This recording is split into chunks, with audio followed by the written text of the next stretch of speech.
Hi there. So today I'd like to talk to you about my personal leadership philosophy. Now, most of this leadership philosophy has stayed the same for me through many years. Now, a couple of things have changed through the course of this course, and I'll be discussing those a little bit later.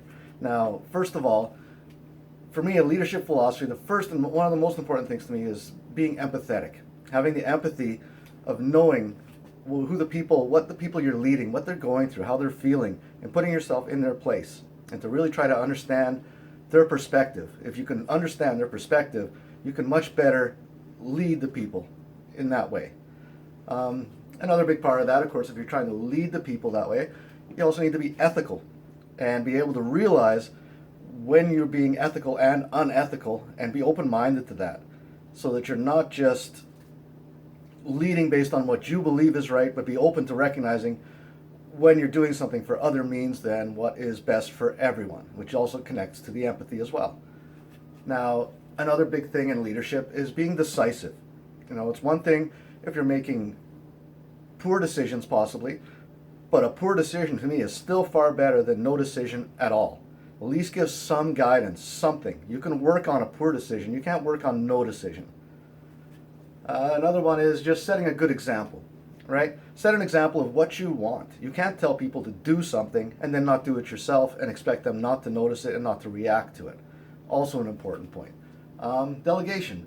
Being able to delegate things so that you can run things more smoothly instead of trying to control everything myself, to allow some of it to be taken over by other people, even by the person I'm trying to lead, to give them something that they can take care of themselves, so it allows me to do a better job overall.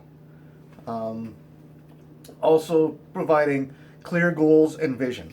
Having a goal and having a vision of how to accomplish those goals and making that presentable to the people you're trying to lead, also crucial in giving people direction. People want to know what they're doing and what the goal is.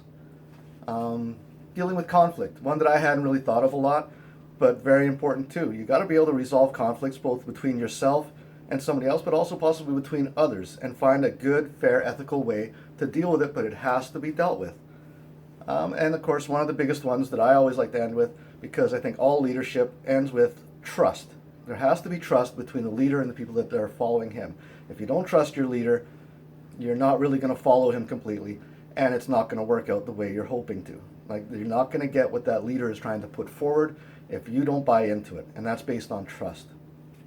Now, through the course of taking this leadership course, I have learned a couple of things about myself through the modules and through all the different things we've been doing that have kind of indicated to myself. Now, one of them was conflict, and I actually have a good example of this because I went through a situation just recently with a soccer team that I'm coaching, and it's an elite level soccer team.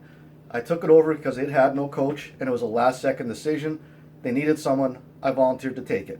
Now, one of the parents of those little girls had volunteered to also assist me and be an assistant coach to me.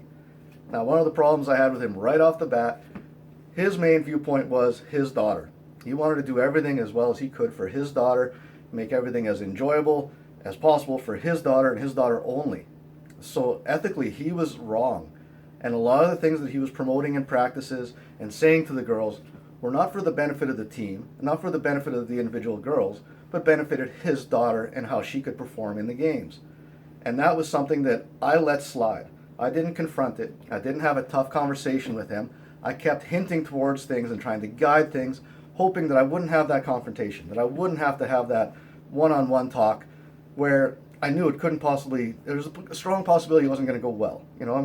This is a guy that's ex-NCAA football player, power lifter, big, strong guy, very strong opinions, very vocal, loves to give his opinions, and I wasn't sure how he was going to take it if I told him I was not happy with the way he was doing things, and that at the end of the day, if it didn't stop, he wasn't going to be on my bench anymore. He was no longer going to be coaching those girls. So to me, I kept avoiding it. I kept trying to hint at things. I kept trying to backdoor it and try and find other ways to avoid that confrontation, and it just wasn't working. So ultimately, I ended up going to a higher power above me and telling them, I want him removed. Just letting you know, put him somewhere else, because I'm either going to have a tough conversation with him where he's going to leave the club, or he's going to have to move to another team within that club. Now, I avoided it and I didn't want to have that tough conversation. I didn't want to have to tell him straight up that, no, I'm not happy with you. This is not going to work. Your daughter's going to stay on my team, but you're not going to coach anymore. I moved his daughter to another team, my best player, just to avoid that confrontation. And that's wrong, because now I'm going to be going into an indoor season where she will be on my team again, and he will be around again, and he will probably be asking to coach again. And I'm still going to have this tough conversation and let him know that I wasn't happy with the way he behaved. I don't believe he will change, and I don't want him coaching with me. So I'm just going to have that tough conversation and be okay with it and come to a resolution rather than keep going around and around. That is something that I've learned about myself. I always thought I was pretty good at going towards conflict, but I'm starting to realize I tend to try to ease my way around it by not actually dealing with it, by going around it, and a lot of times it has worked out, but it's not the best way to go about it. Another part that I have learned about myself through the course was it's delegation. Now, after I asked this person to get moved to another team, that was my assistant coach. He was the only one helping me out there. So now I've been put into a position where I'm the only one out there. And these are 9-year-old girls, and I don't know if you have any 9-year-old girls. They're really difficult to keep focused, to get them to listen, to get them to put in the work. It's not easy. And especially when you have a group of 16 or 17 of them outside, if it's hot, they're complaining about the heat. If the mosquitoes, they're complaining about the mosquitoes. They're focused on so many other things besides what you need them to focus on that it was really difficult. And for quite a while, I kept running around and trying to do it myself. And it just was not working. It's just too many places to go. I was getting frustrated. I was getting angry over things, not letting it show, but still getting really frustrated. And it didn't need to be that way. I could have very easily because I've got plenty of parents that have coaching experience at lower levels, but they do know some of what they're doing, and they're willing to help. They have offered to help. And a lot of them are just sitting on the sidelines watching me and staying away because they feel that's their place. And I didn't delegate. I didn't step up and start going to them and saying, you know what, you come here and do this, and not worry about how they're going to take being ordered around. Just let them know, I need the help. Can you do this? Can you help me out with this? Can you move around here?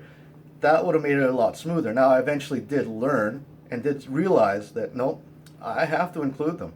And as much as I kind of want to have power over everything, I can't do it and do a good enough job with them. I can't be with 17 kids at the same time. So I need their help to come out and actually help keep them in line, help keep them working on the things that we're working on, so that when I have to work with one person and talk to them for a while and demonstrate something to them, when I turn around, the rest of the girls are still working on what they're supposed to be working on because I've got people there helping out with that. And that was part of delegation. Another piece that, like I said, I will always include that now in my leadership philosophy because I didn't have it before. I didn't do it properly before. So those are the two major things that I have picked up and learned through this course. And that is one, and it's always kind of hinted to me that maybe I need to be more direct and deal with confrontations and conflicts by actually having that difficult conversation and accepting what happens. But I kept going around it. I feel like I am better suited to do it now. I realize the importance of it. I'm going to be dealing with it again in about a month. And this time, right off the bat, I will have my tough conversation right away and make sure that it's all been addressed so I don't have issues later on. So those two, the conflict resolution and the delegation, are the two biggest things that I've taken from this course that have added to my leadership philosophy and I think will make me a better leader overall. Thank you for your time.